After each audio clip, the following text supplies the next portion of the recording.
Trending ngayon sa social media mga kabilas, ang isang guro dahil sa pamamahiya ng isang prinsipal kaya nagdulot ito ng stress.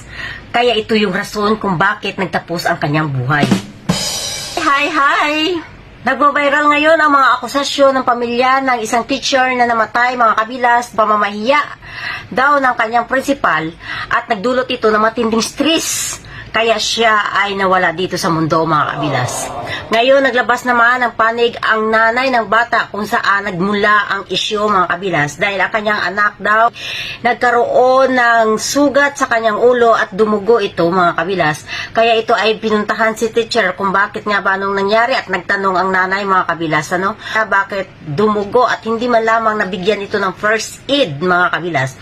Ngunit sabi daw ng teacher, dahil takot daw siya sa dugo, kaya binigyan niya lamang daw ang mga bata ng tissue para mapunasan ang dugo sa ulo ng bata, mga kabilas. Yun ang kwento ng nanay, mga kabilas. Ngunit ang sabi ng nanay, mga kabilas, nagsumbong daw sa kanya ang anak niya na binuli-buli daw siya sa school.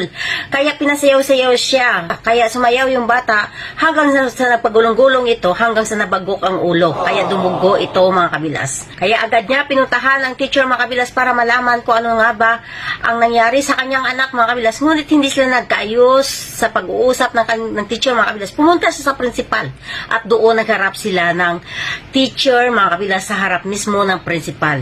Ang kwento ng nanay mga kabilas, wala naman daw po pamamahiya si principal kay teacher na para magdulot ito ng stress kay teacher mga kabilas dahil nung nagharap daw sila, nagbigay siya ng side ng story niya at nagbigay din daw si teacher ng side ng story niya.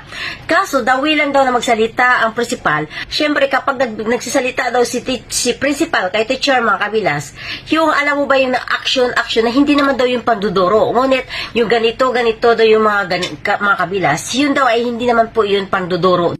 At after daw nila mag-usap mga kabilas, pinalabas na siya ng principal dahil tapos naiwan daw yun ng yung teacher. Yun na po yung hindi niya alam kung ano na po yung pinag-usapan ni teacher tsaka ni principal. Kaya pag uwi niya daw ng bahay, doon na daw nagkaroon ng pag-reply si teacher sa kanyang conversation sa GC mga kabilas. Kaya nagulat siya, akala niya kasi daw tapos na ang kanilang pag-uusap ni teacher dahil nagharap na sila sa kay principal mga kabilas. Kaya agad niya pinuntahan si principal kung bakit ganito ang mga salita ni teacher. Sinabi lang daw sa kanya ng principal na mag-leave na lang siya ng GC. Ngunit ito lang masasabi ko mga kabilas, nasa culture na kasi po natin mga kabilas na paano pa nga ba may pagtanggol ng isa kung wala na siya mga kabilas. Na mostly ang pinapaniwalaan kapag nawala na yung tao. Kasi ang rason, paano pa nga ba niya mapagtanggol ang kanyang sarili dahil wala na siya mga kabilas. Kaya dapat talaga bigyan ng matinding investigasyon kung ano nga ba ang talagang totoong nangyari.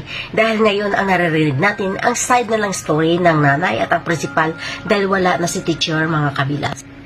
Dito talaga natin makikita mga kabilas na hindi po talaga maganda ang nidudulot ng stress. Kaya lagi po natin alagaan ang ating sarili pagdating sa emotion. Rest and peace, teacher.